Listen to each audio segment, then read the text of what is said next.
Nakia, we are here on another episode of the Modern Day Slave Podcast. We talked a little bit last time about why we named it the Modern Day Slave Podcast in the first place.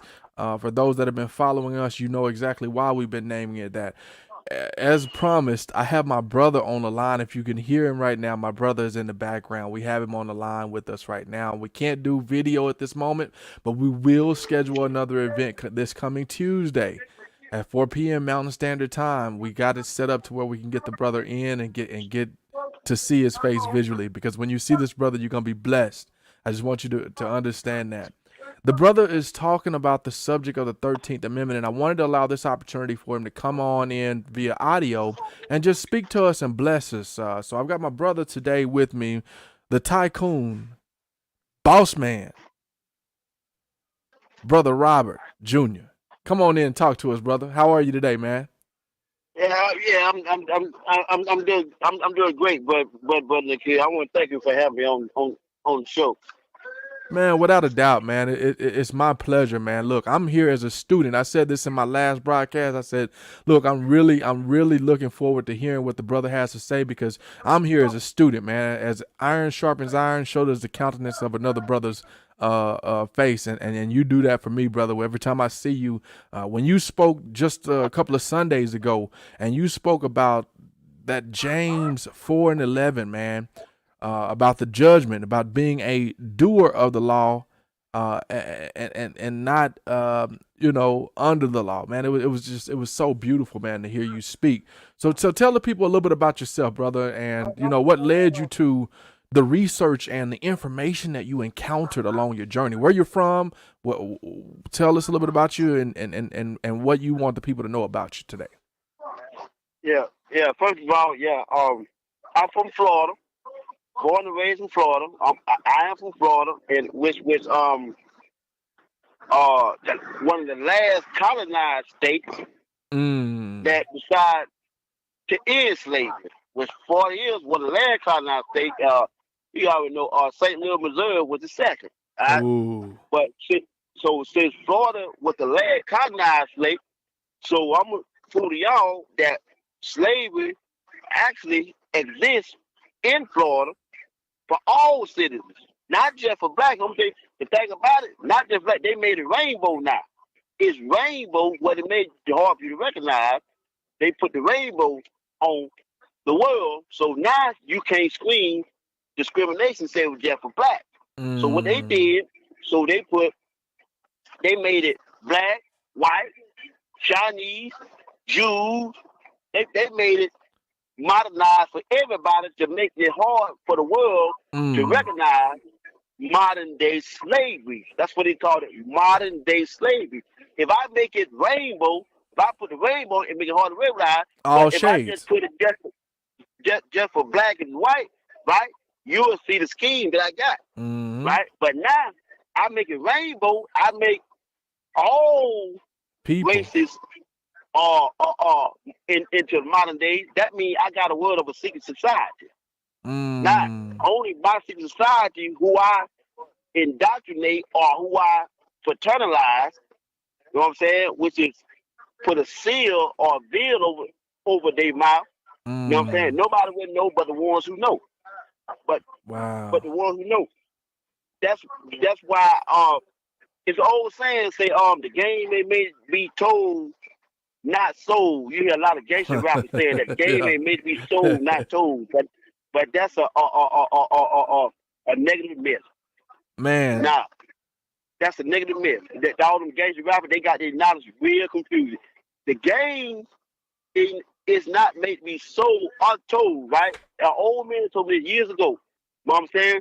But recognize amongst the ones who know or Yeah. executed. But executed amongst the ones who know. Now, the Wow. ones who know is the fraternity to the modern day slavery. And the modern Mm. day slavery is right there on paper in front of you. What I'm saying? Wow. What we fed read, you know what I'm saying? They put it right there in front of you. They put it's called involuntary. You heard it involuntary Involuntary servitude is called servitude. Ooh, right. say it. If you look at the Constitution, it's saying the only way slavery is legal is you have to be duly convicted. A Okay? criminal. Yeah. With Now the exception of duly criminals. convicted, right. So if I duly convict you, I make slavery legal, right? Ooh, But wow. just because they got the commercial documents right there in front of your face to make slavery legal, you agree to your own conviction, Yeah. whether you knew or not. You know what I'm saying? Because you fail to read what's on paper. Anything with numbers on it, you have to actually review them documents. Mm. Now, show me like in the video that I got that I sent to one of your links. Mm-hmm. Show me one time in the courtroom where when the judge asks you how you plead, and guilty or not guilty. First thing you gonna go as a man conscious going to say, I'm not guilty. I didn't do it. Okay. Nobody never said you did it. But you just said you did it when you said I didn't do it. You should have kept your mouth closed. Right? You should have So kept your mouth basically, closed. I didn't do it. You did. let me. I want to clarify that really quick. So basically, what you're saying is that when you receive this contract or this notice of contract from one of these entities that's attempted to put you into their jurisdiction or enslave you, that basically when you have that, you have the right to refuse the contract. Is that what I'm getting from what you're saying? Right. You have a right to refuse the contract based off your own knowledge and notice. They give you a right to refute it, but they give you a right to refute it by how you challenge your plea of guilty or not guilty. Now you want to say guilty, or you want to not, or you want to say not guilty. Either one would have defaulted your contract. What you was supposed to say is, let me review the silver documents, right? Which was the indictment. The indictment. Okay. That's your civil document. They going civil. They suing you because they got the capitalization on there. Now, what you supposed to say is, I plead not guilty by special plea in abatement. I special plea INBATEMENT in abatement. I plead not. That means I'm abolishing my guilty plea and not guilty for you to go back and file a bill of particulars. It's called a bill of particulars because that is not a true bill. So, I want a true. That's why I say a true bill in the indictment. A true bill is a common law true bill with no numbers. Get rid of the numbers and come out with the letter. That's why I brought up, put that thing between letter, law, and spirit. I put up on law and spirit. Letter or law and spirit don't go together. They suffer. Them two separate entities. That one of them is good and one of them is bad. Good and bad don't go together. So you have to get rid of one of them. Exactly. So let me ask you this question. So under that premise, right? If we think about that whole premise of the whole plea piece and using their quote unquote titles and codes and things like that, as living, breathing men, do you even need to necessarily use those things? No, you do not, because we are nothing. Ooh. We are nothing. We don't exist. We are invisible. According to them. We do not. According to them, we are because not a title and we are not a code. God is not a title and God is not a code. God came with nothing. He will lead in it. He's an almighty of contemplation. We came with contemplation, with thought. That's why he said, "Let me rest." So talk to me about jurisdiction then. So that's bringing, man. Look, we're getting into some heavy. This is heavy stuff. I hope that everyone that's viewing this is appreciating what the brother is dropping on us. But this is some very, very heavy stuff. So let me ask you the question about jurisdiction. We know that according to Title 18, and this is what I covered on the previous, that the jurisdiction includes any ship's maritime jurisdiction, the territorial of the United States, according to them. But when you think about the true law versus legal, where does jurisdiction, what is the ultimate jurisdiction? The ultimate jurisdiction? Yeah. The ultimate jurisdiction is you have 1 foot on the land. Ooh. And you have 1 foot on the sea. That's your legal scale. That's what a legal scale means. Okay. You got water, you got the sea. That's your balance. You have to control both of them at one time. What they're doing is coming in on dry land on invisible water. They stand in the water exists, right? But invisible. But they pushing us in on dry land. We're in the desert. They pushing us in the desert. Yeah. On a closed circuit. The circuit is closed. But they say that we know the circuit closed, which we don't know the circuit closed, because we don't know what no damn circuit is. You know what I'm saying? Now if we close that circuit, right? We'll bring that. Look, I'm still on dry land. In order for you to move this case, you gotta have water. You know what I'm saying? You gotta make a difference. That's when they say Jesus walked on water. What he was doing, Jesus had 1 foot on land and he had 1 foot on the water. But that's how he controlled the circuit. You have to have the water in the land. But what they do, they got us in the desert. Right? Now, if we push that jurisdiction back, it's called rim jurisdiction. Right? You have to separate the spirit from the flesh. Mm-hmm. The flesh is the dry land. The spirit is the water. The spirit is you. That's the one that goes beyond the title. The flesh is the one that's the title. We are the title. What you see. What you see. That's what they say.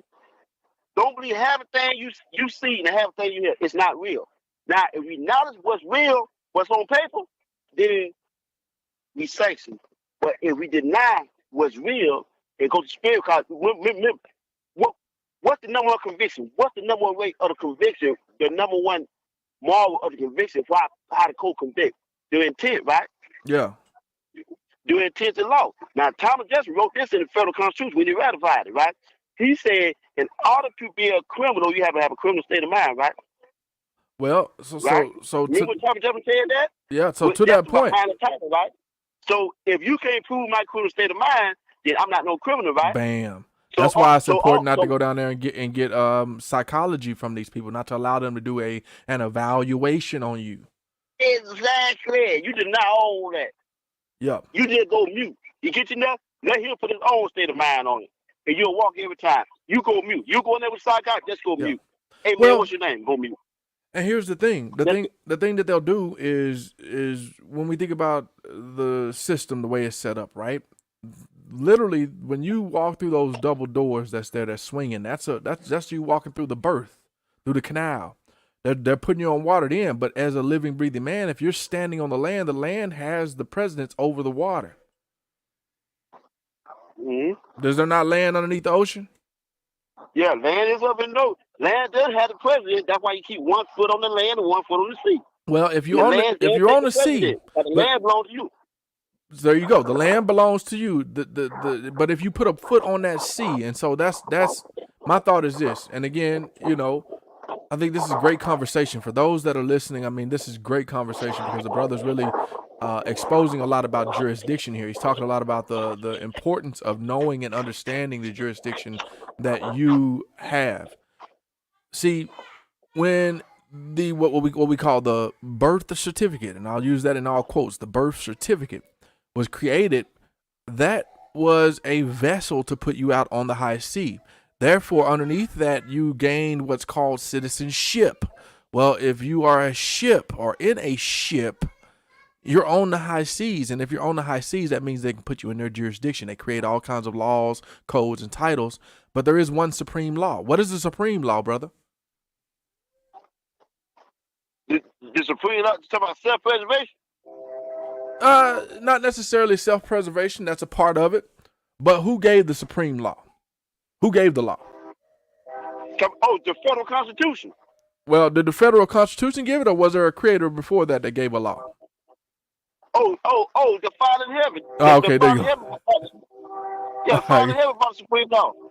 There you go. Okay, good stuff. So that being said, when you return to the land, that's right, you become underneath the creator who is sovereign in his law. But see, we have a legal system. See, law and legal system is two different things. Law and legal system, two different things. Like you said, brother, if you have 1 foot on the land and 1 foot on the on the water, then you're in both. That means that you're operating in both. Now, there are some who choose to just only operate in one. Most people that we know, our brothers and sisters, most of them are operating on the sea. They don't even know it. They have no idea. But the one who chooses to operate in one, though, that's annihilation. They're annihilating themselves. You have to have both. That's why when I was playing, you see a video called the alligator and the pole bottom. Mm-hmm. I'm with you. They go hand in hand. They're like male and female. The alligator and pole bottom mean male and female. Yep. You have to have both. Latin term, meaning alleged and proved. That means alleged and proved. You ain't got both. They have to be there at the same time. If they ain't in the courtroom at the same time, they cannot convict you. And the court never can get alligator and the pole bottle at the same time because one of them is you. You know what I'm saying? If you ain't gonna give up you, that's why that's what you Fifth Amendment. You are the five. That's it. Fifth Amendment. Right. You the five. That's why your five is your independence. Your five is your sovereignty. That's why they scare you from taking a stand. What'd you say the number 5 represented the other day? What'd you say the number 5 represented the other day? Grace. Come on, brother. Come on now. Come on, man. Yeah, that's your grace. That's what they always tell you. They always take your pass and tell you when you go to trial, now we can bring your past record up against you if you take a stand. No, you can't. But check this out.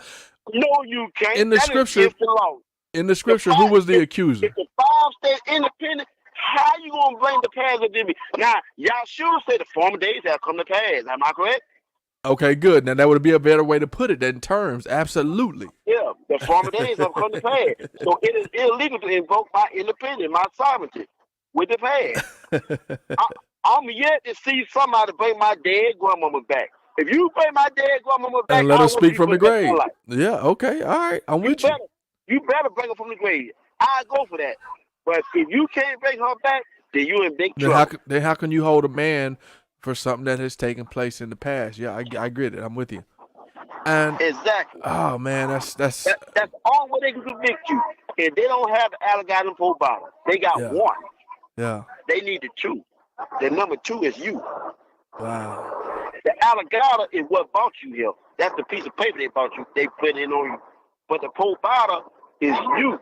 And you didn't ask to be there. You never asked to be there. Yeah, you never signed that document that said that you would be on the high seas, that you'd be traffic on the high seas. You never signed that document because you were not of knowledge. You didn't know. But see what they did at your born date was they converted you into a transmitting utility, a ward of state, or a SSKV trust. Those are the different iterations of your name. Hey, baby. Right. That's why I said involuntary servitude. That's why I said involuntary servitude, which is the 13th Amendment. In the 13th Amendment, it is involuntary because you are unknowledgeable. They have to educate you on the law. Am I correct? Indeed. That's what they're supposed to do. But guess what? Like you mentioned, a federal order. When we started, federal order. When we started this, what did you mention to me? You mentioned to me the fact that guess what? We became implicit in this. That involuntary servitude, that we became servants, not even knowing that that's what we were doing. Servitude. Man, brother, hey. This is a lot of great information, man. And I don't want the people to miss out on seeing your face, man. So I don't want to get too deep into it today. Because I want to make sure that we allow time for people to be able to see you on Tuesday and come back to this and get it. But again, what would be something that you'd want to, the people to know? As we wait on that Tuesday, what would be something you want the people to know as we wait on that Tuesday meeting? What would be something I want the people to know? Mm-hmm. That why I want the people to know is they need to wake up and recognize because they're being victimized. Wow. And there is power in the book. It is. Absolutely it is. A brother spoke about that yesterday. He said that this thing that we call racism or race is a smokescreen. Okay. I'll be there in a second, okay, baby? Okay. All right.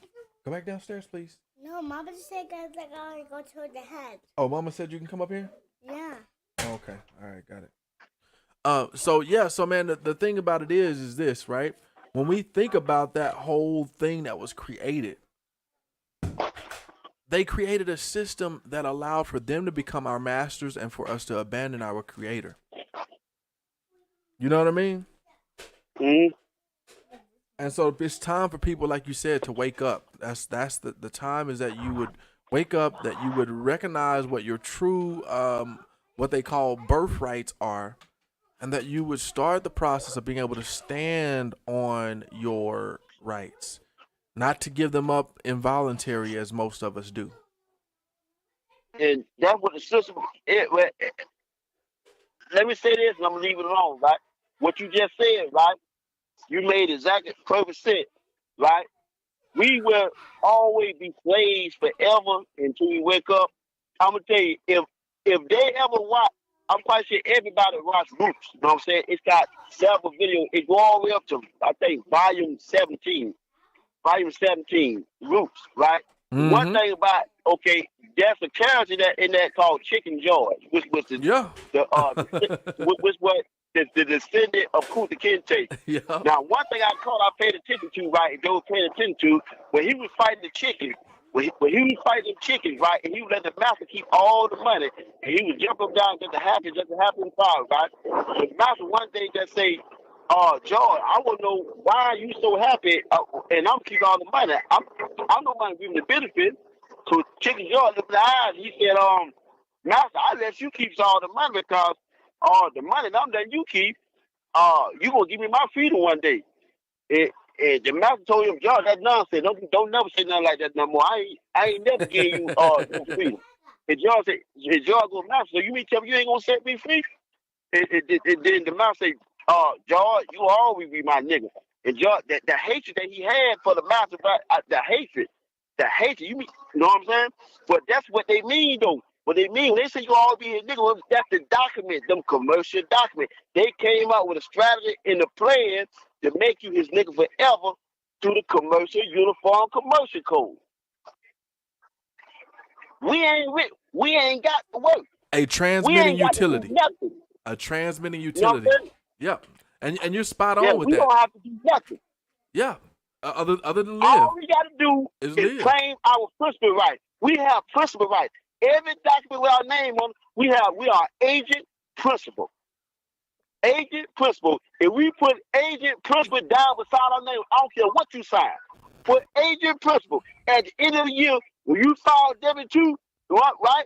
You're supposed to be able to get 89% of whatever they made of that commercial document. Man, brother, I want to bring you up to some new information too. There's some information that for those that are standing on the land, living, breathing, they don't pay taxes. They don't file a tax return, brother, because to file a tax return would be to be in their system. You're not in their system if you know how to seize control of that which they tried to create on your behalf when the day you were born on the land. And see, when you know how to seize control of that, that allows for you to be able to operate in what we call private. You're no longer operating in a commerce or transmitting utility capacity, according to how they showed you in the system. You're operating in private. And see, it's so much peace when you truly operate in private. And really quick, before we get off, brother, is it okay if I go down the list and talk a little bit about Deuteronomy? Deuteronomy 28 has some powerful scriptures to talk about who we're supposed to be. You mind if I get into that real quick? Yeah, go ahead. So let me do this. I'm gonna show the people here some of the good scriptures that are listed here that I have. So let me get this ready for them so they can see it. But here's what it says in Deuteronomy 28, and I lifted these scriptures just the other day because I wanted everyone to understand what's really truly going on in lifting these scriptures. But here's what it says. It says, if you fully obey the Lord your God and carefully keep all his commandments that I am giving you today. Now, again, this is Moses speaking to who? The children of the Creator, right? The chosen people. The Lord your God will set you high above the nations of the world.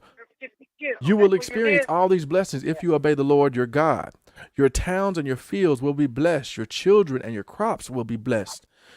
The offsprings of your herds and your flocks will be blessed. Your fruit baskets and bread boards will be blessed. Wherever you go and whatever you do will be blessed. The Lord will conquer your enemies when they attack you.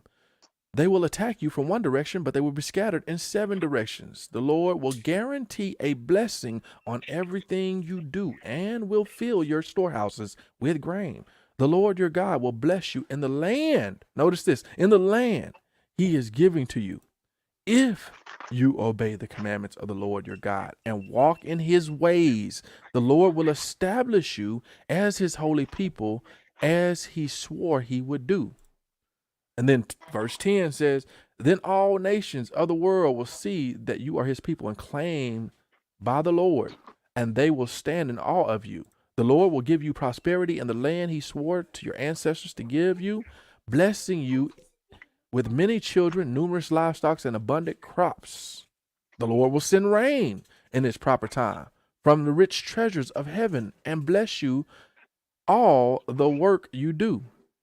You will lend to many nations. So this is key. Verse 12 is key, right? It says, you will lend to many nations, but you will never need to borrow from them. If you listen to these commands that the Lord your God and that I am giving you today, and if you carefully obey them, the Lord will make you the head and not the tail. The head and not the tail. And see, that's the place where we were placed. Your born rights were stolen from you, just as your land is stolen from you today. You don't own your land. The Lord will make you the head and not the tail, and you will always be on top and never on the bottom.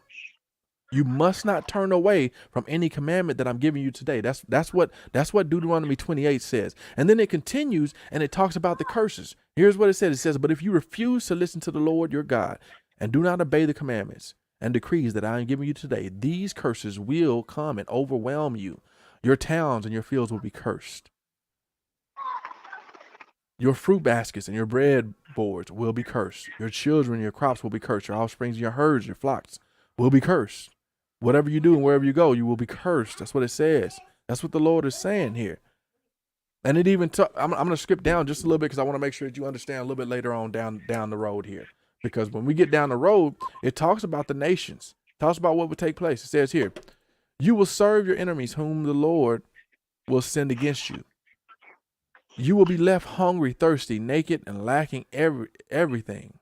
The Lord will put an iron yoke on your neck and oppress you harshly until he has destroyed you. Now, what is he talking about? He's talking about your lower self, your lower vibration, that vibration that wanted to go into servitude. We mentioned it earlier, involuntary, right? He says, I will bring a distant nation against you from the ends of the earth, and it will swoop down on you like a vulture. And the nation's language you will not understand. So we had our language before the so-called settlers or colonizers came over to the country, right? Mm-hmm. So, and again, I'm going to go forward just a little bit because it speaks directly to the conditions of the people right here, right? The most tender and delicate woman amongst you. This is verse 56. So delicate that she cannot so much as touch the ground with her foot, will be selfish towards the husband she loves and towards her own son or daughter. She will hide them from the afterbirth and the new baby that has come and been born to her. See, do you understand? Yeah. A people who went through these things. There's a people in the land who went through all of these things. And then it says again in verse 58, it says, if you refuse to obey all the words and instructions that are written in this book, and if you do not fear the glorious and awesome name of the Lord your God, then the Lord will overwhelm you and your children with undescribable plagues. These plagues will be intense and without relief, making you miserable and unbearably sick. Go ahead. Yeah, that reflects back to Hosea 4:6, what Jesus said. That's it. My people are dying for lack of knowledge. So you reject that like we reject you and your offspring. From lack of knowledge. That's it. He was talking about the land. That's it. You don't recognize the land was before you. What I gave you, man, I would take it and have it used against you. That's it. He will inflict you with all the diseases of Egypt that you feared so much, and you will have no relief. Verse 61, the Lord will afflict you with every sickness and plague there is, even those not mentioned in the book of instructions, until you are destroyed. Though you become as numerous as the stars in the sky. That came from Genesis. Do you know why we lost the land though? Do you know why we lost it? Because we didn't obey. We stopped listening to what the Lord has said, and we allowed for our enemies to come in and take over the land. Well, we made men because we obeyed the first law of the land, self-preservation. We disobeyed the first fruit. The first fruit always goes back to the Father. Goes to who? Where's the first fruit go? Last Sunday. about That's it. the parable in the tenant. That's what the parable in the tenant was all about. The first fruit. First The fruits. Johnny man, he came back to collect the first fruit. They refused to go to the first fruit. That's why Cain killed Abel. Yeah. All right? Because of the first fruit. Cain didn't want to give up the first fruit. Yeah. You know what I'm saying? If all we had to do was give up the first fruit always go back to the Father. That's our creator. Jacob You know and what I'm saying? Esau. It's just like the story of Jacob and Esau. Jacob and Esau, right? Who took the birthright? You see what I'm Esau. saying? Do you see what I'm saying? And he did it through trickery. So that's exactly what's taking place with the modern day people. That the trickery has taken place. That's it. Yeah, Jacob and Esau. The same concept, just in modern form. Yep. Yeah, you got it, man. So and again, it's so you're spot on with what you're talking about, and it aligns here. And I want to make sure that this piece that the people understand this piece here. It says, just as the Lord has found great pleasure in causing you to prosper and multiply, the Lord will find pleasure in destroying you. You will be torn from the land you are about to enter and occupy. The Lord will scatter you amongst all the nations from one end of the earth to the other. Now, who's the only people that you know that have been scattered from one end of the earth to another? Then you will worship foreign gods that can neither you nor your ancestors have known, gods made of wood and stone. There among those nations you will find no peace or place to rest. And the Lord will cause your heart to tremble, your eyesight to fail, and your soul to despair. Your life will be constantly hanging in the balance. You will live night and day in fear, unsure if you will survive. In the morning you will say, only if it were night. And in the evening you will say, only if it were morning. For you will be terrified by the awful horrors you see around you.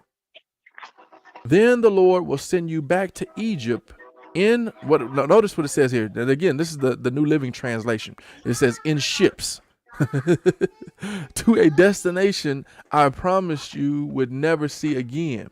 There you will suffer or will offer to sell yourselves to your enemy as slaves, but no one will buy you. So that's the end of Deuteronomy. Deuteronomy 28 is a very powerful scripture that really shows the people in which it's referring to. It's referring to the people in general, because we've been put underneath what's called a ship, traffic on the high seas.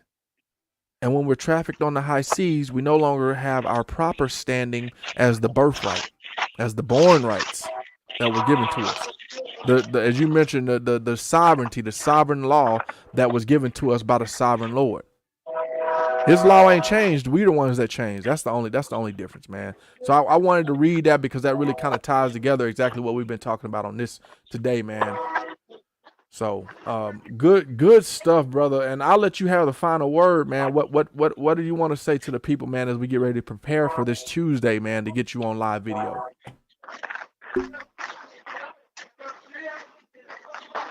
This Tuesday, I got a message coming this Tuesday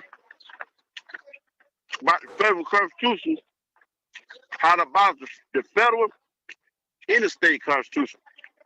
Both of them been abolished, and I want to brace the people up that how to abolish and how not to make it apply to them when they step inside the rim. And that's what a lot of people don't realize, that there's three versions of the Constitution. And when you start the process of understanding that there are three versions of the Constitution, that allows for you to be able to operate under a level of knowledge that will bring you back to understanding where your true laws, rights, and peace actually reside.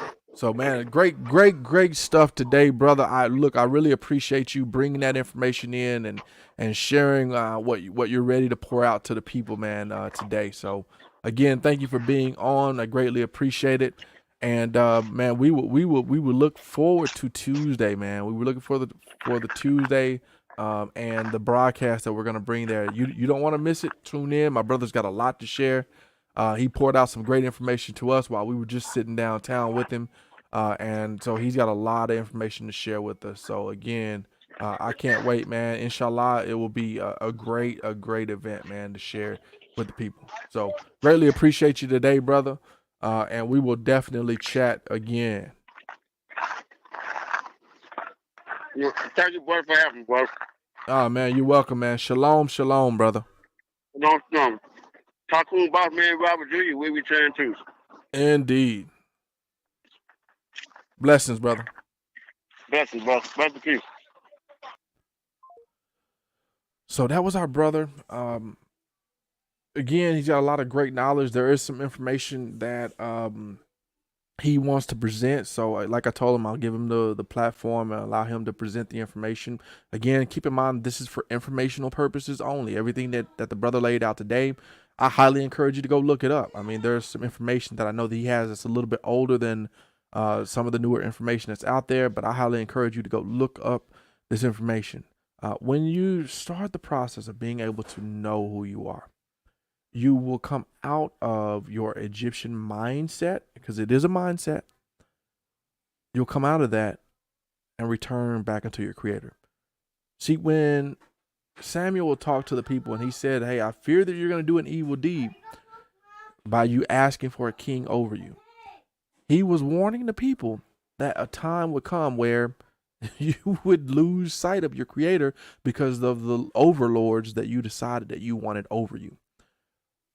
But as the Declaration of Independence states, when in the course of history it comes where events compel a people to separate one from another, that it is your right to be able to do so under nature's law and nature's God. So that being said, this has been another great episode. I appreciate the brother for joining. I thank you all for listening and tuning in. Lord willing, we will be back on Tuesday to actually see the brother physically. He's got a lot of his case studies and case work that he's done, a lot of research that he's done on these cases. I have no idea what he's presenting, but again, the subject will be around the 13th Amendment. Again, I'm your host, Nakia. We wish you peace, light, and love as we get ready to call it a day. Peace, family.